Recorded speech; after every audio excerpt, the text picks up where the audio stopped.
Hello, ladies and gentlemen. Welcome to another episode of Conversation with Freedom.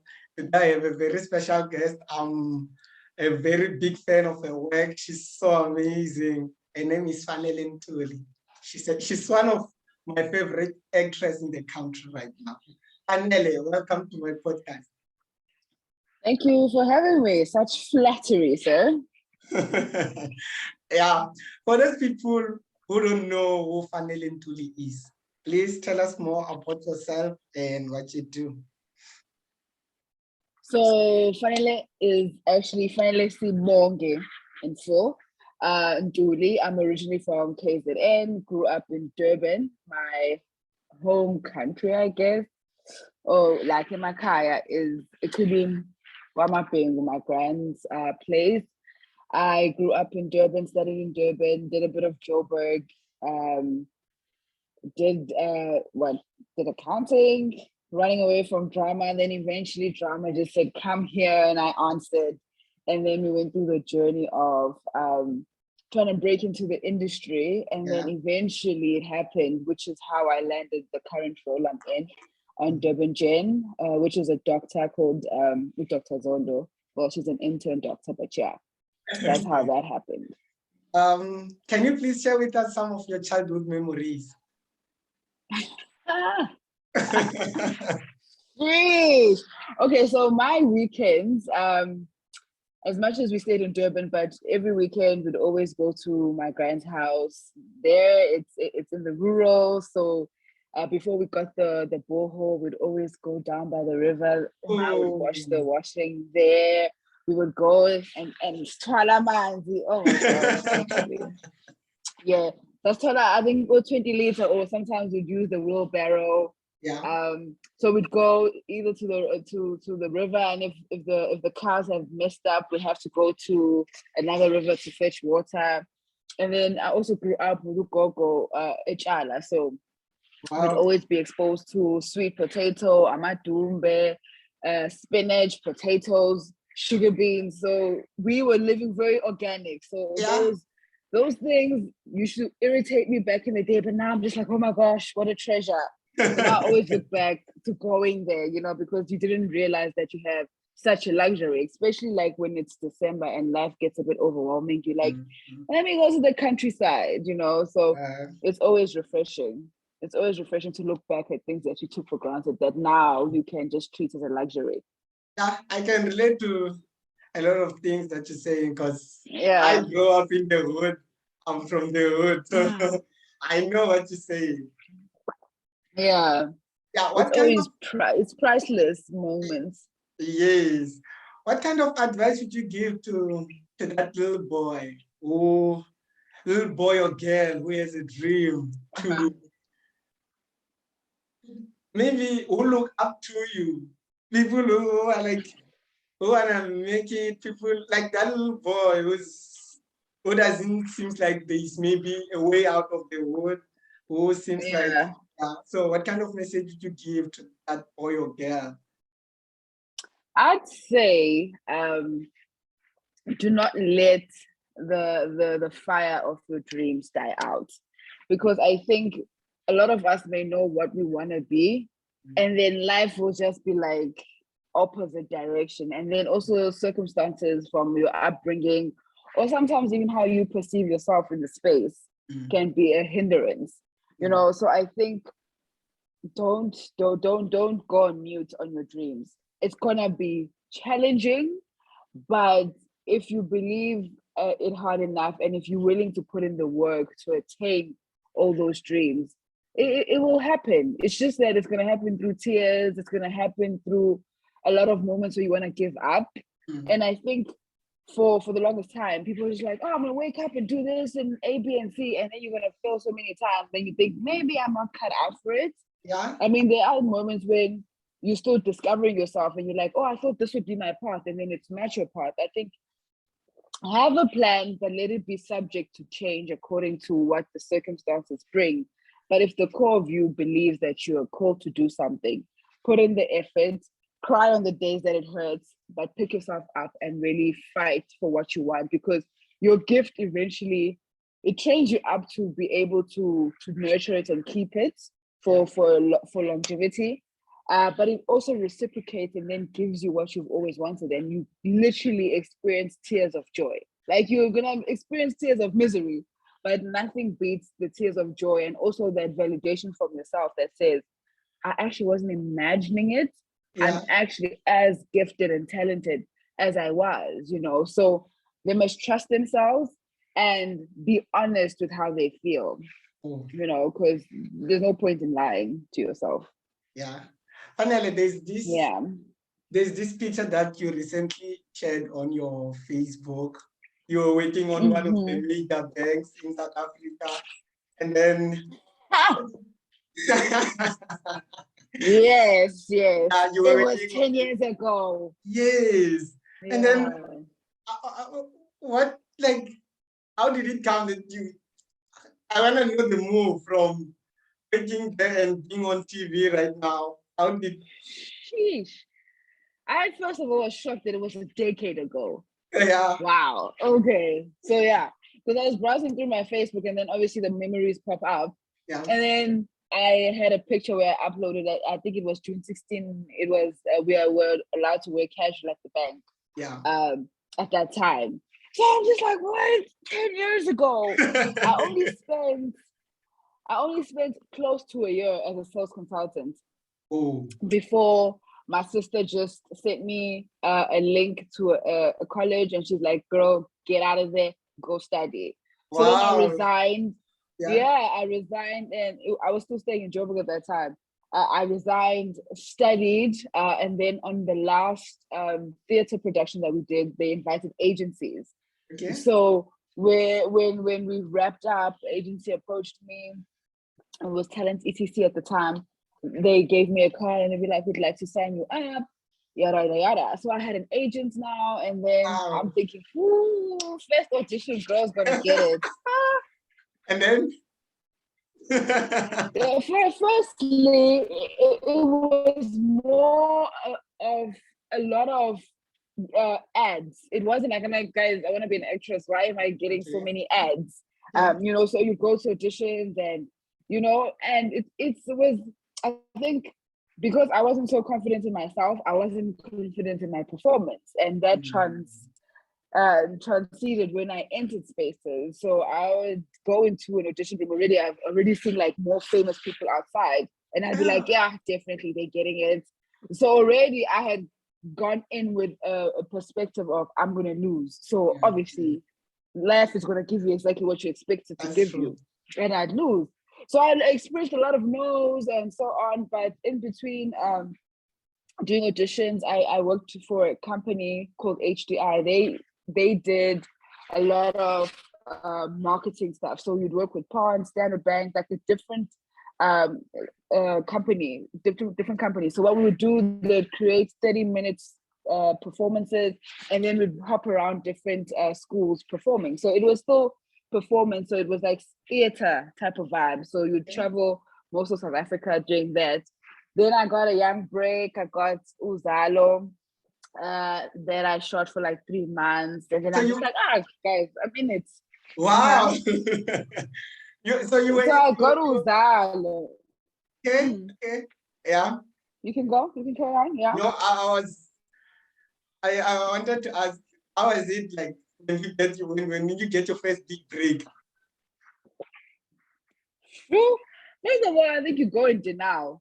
Because like when you're so used to know, you're just like, what? Yes. And then like, you guys, you need me. Like, Are you real? It's just like, why? Yes. Like, why now? Like, I'm not saying no, but why is it a yes now? So I actually had auditioned for a different character months back. And then it just so happened on that month of June, they called me up and we said we'd like you to come and do this role. So I got flown in to Durban, shot. So it was just like, woo, fancy living. Look at me flying in and out. Yeah.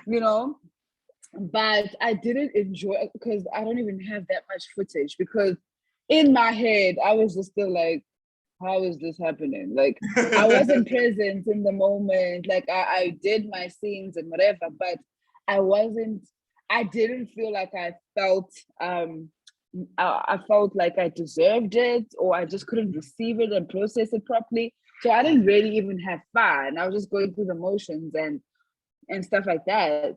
And then I went back to road shows after that for a year or two. And then on like just before COVID hit, I was like, I am done now. Like, for to get COVID, you can't visit schools. So really there was not going to be any road shows.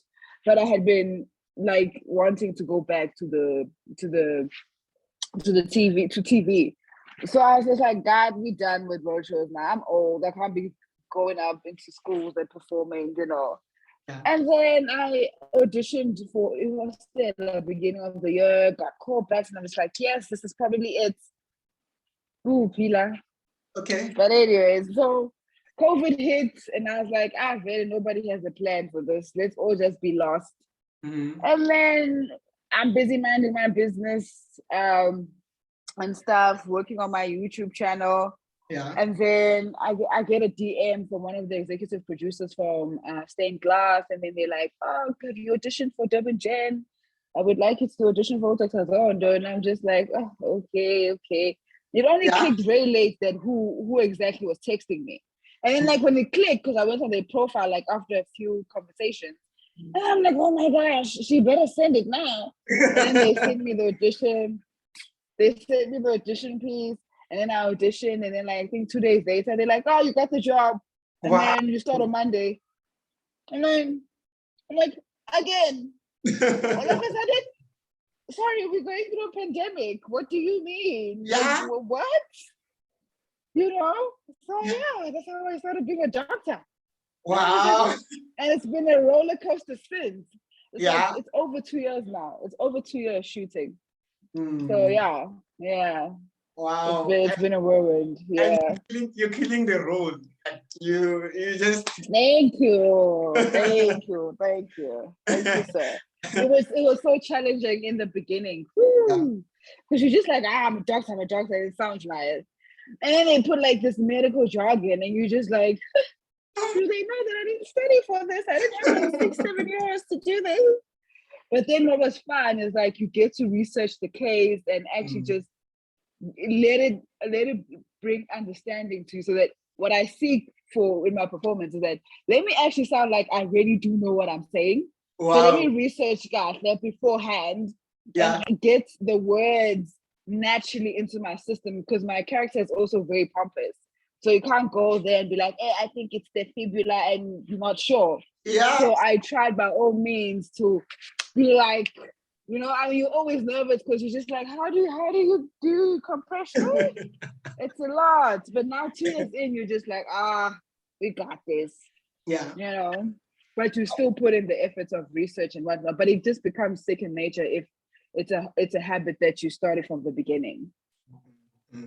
What's that one common myth about acting that you want to debunk? Sorry? What's that one common myth about acting that you want to debunk? This one, I think the one thing that people always ask me, when you guys kiss, do you guys kiss for real? And I'm just like, out of all the things you feel like you should ask me, that's I don't know. I don't know. People will amaze you, I'll tell you that much. Like, I don't understand. When you cry for real. Like, I think I do. You know? Yeah, it's I don't know. It's sometimes funny to believe that this is my work. Yeah. You know, because people take it, oh, you must be so glamorous going on TV. No. When you have back-to-back scenes that are demanding you to be emotionally like in June, you get home and all you want to do is pass out, only to get to work at 6 o'clock again in the morning. And you're just like, whew. But if you love it, it's very rewarding. Yeah. Challenging, but rewarding. Advice for people who want to break into the industry? Know yourself. This is an industry This is an industry that will take you wherever it wants to take you if you don't have an idea of where you want to go. And also treat it as a job.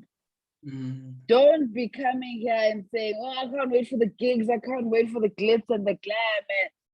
And like one thing that my mom has always told me is to respect umsebenzi, you know?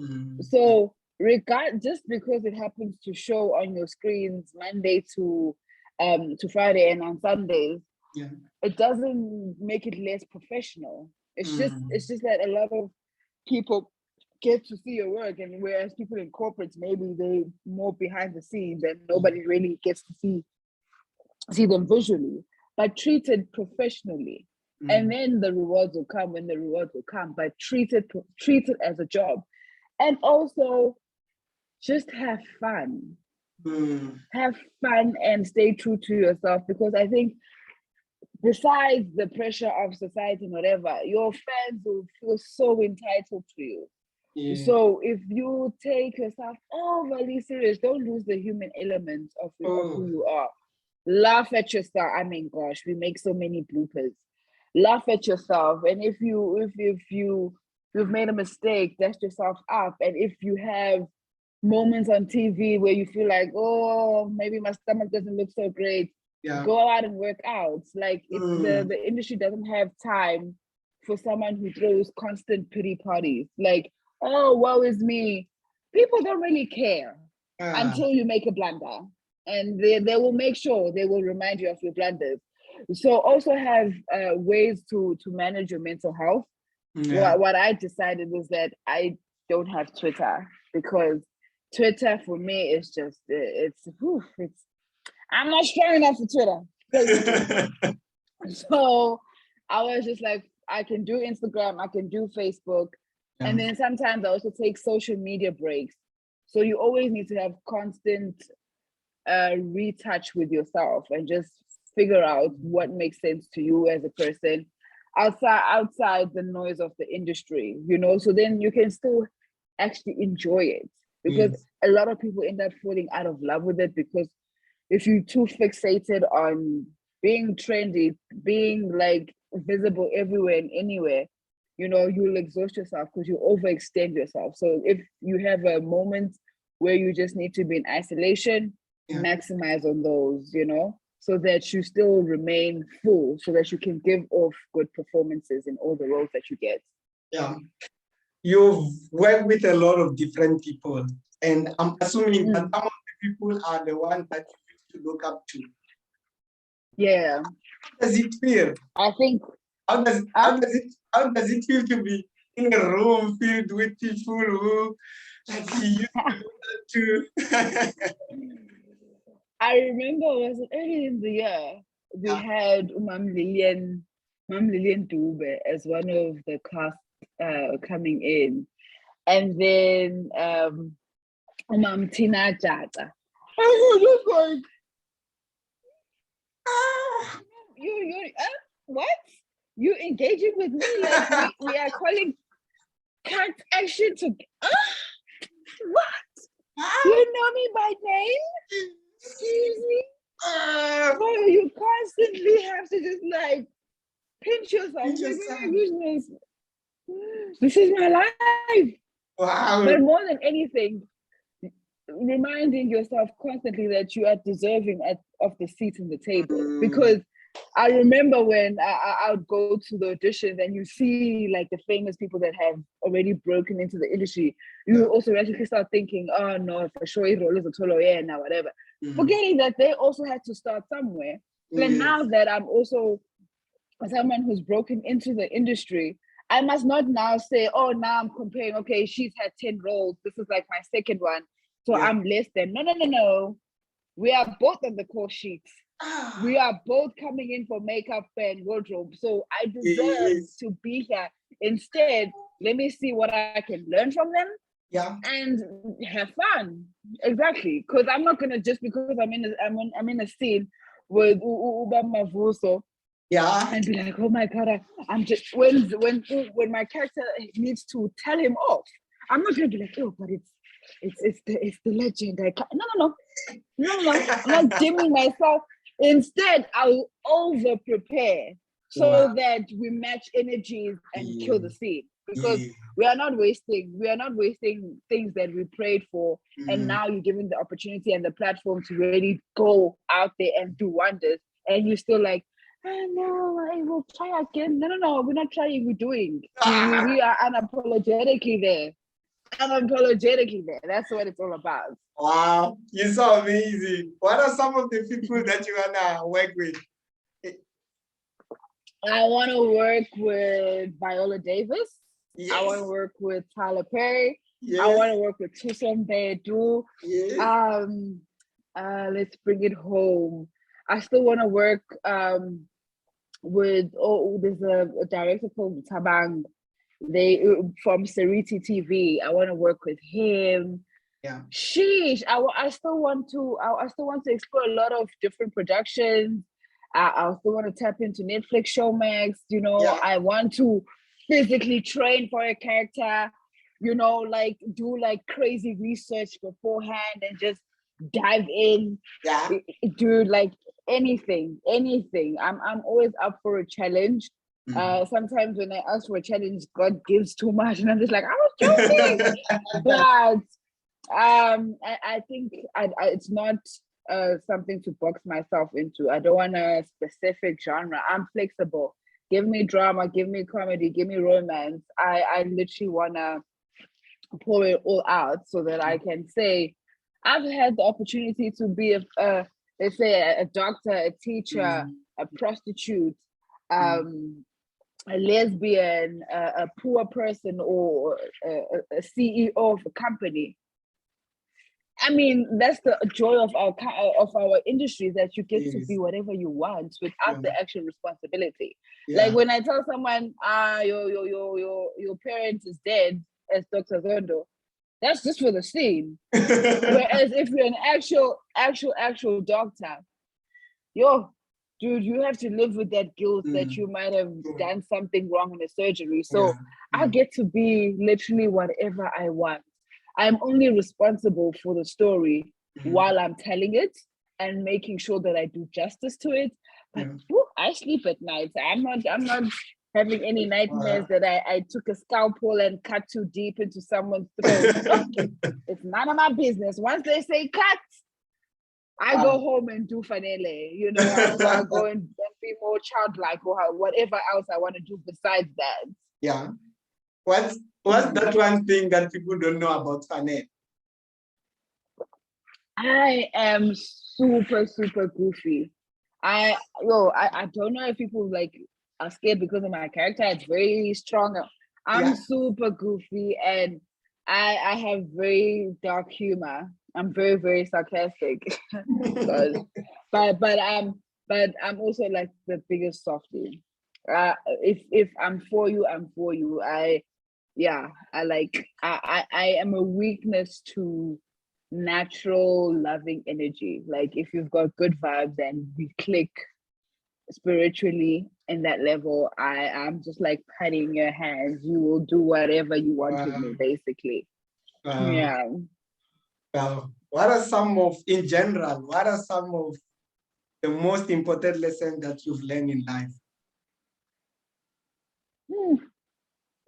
I've learned being someone, I have a YouTube channel called Journey to Self, where I unpack a lot of childhood traumas and whatever. So it's very psychological and whatnot. So I grew up being someone who prided themselves, I'm an ice queen, I don't get hurt, whatever. And then with unpacking everything and understanding though there's like a trauma response with not feeling safe and whatnot, I think one of the lessons I've learned is that every feeling that you feel needs to be felt.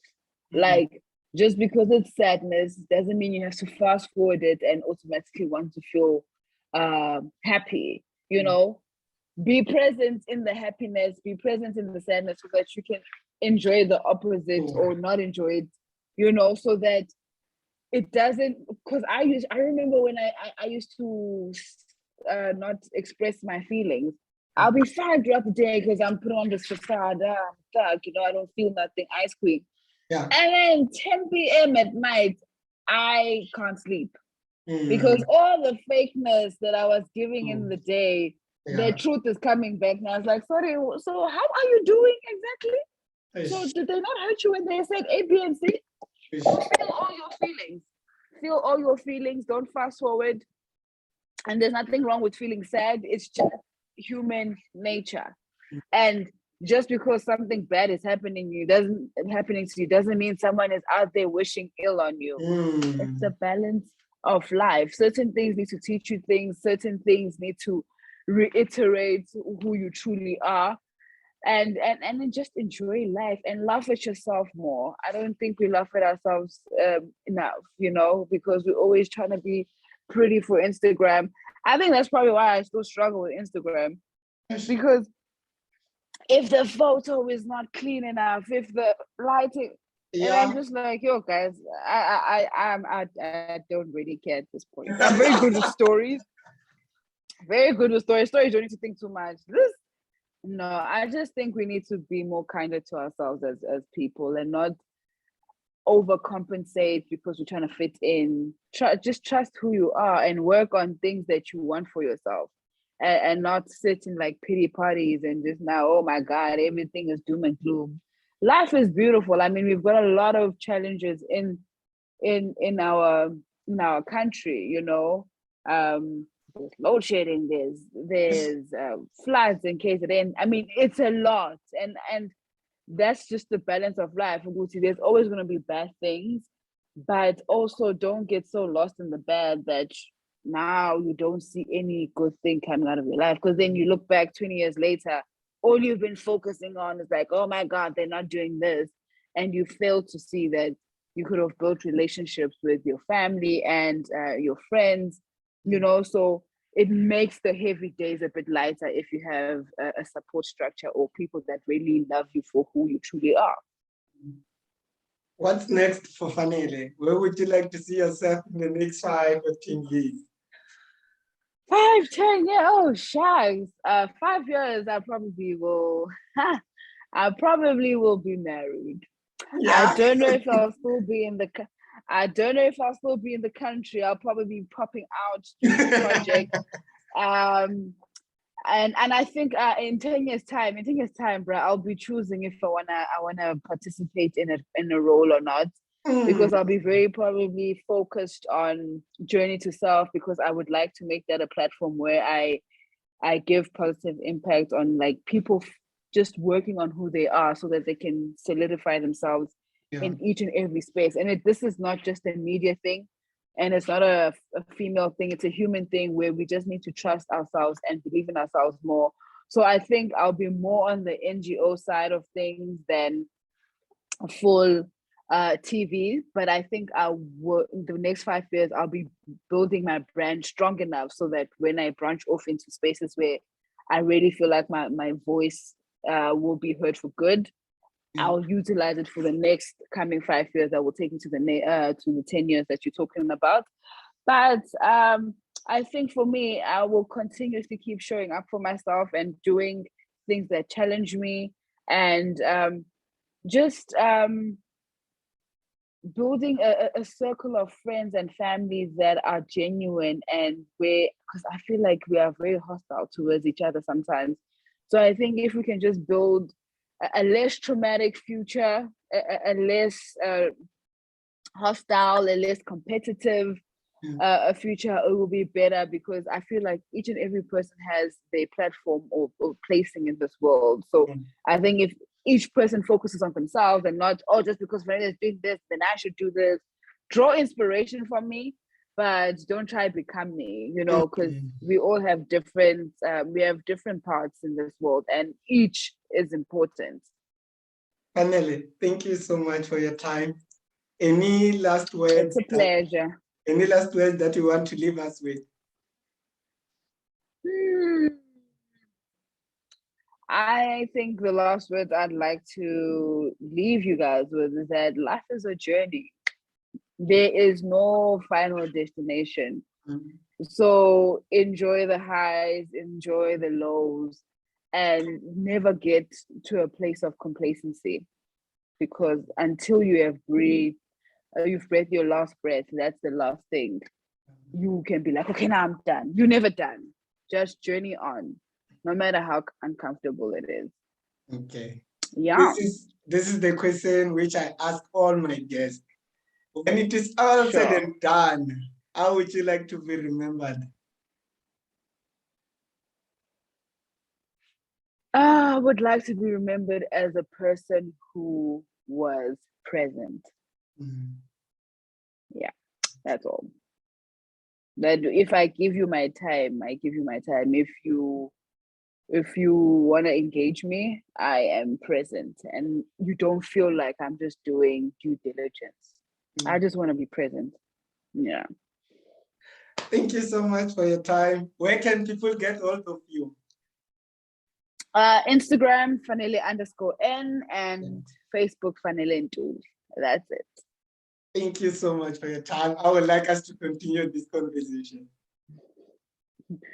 All right. Thank you so much.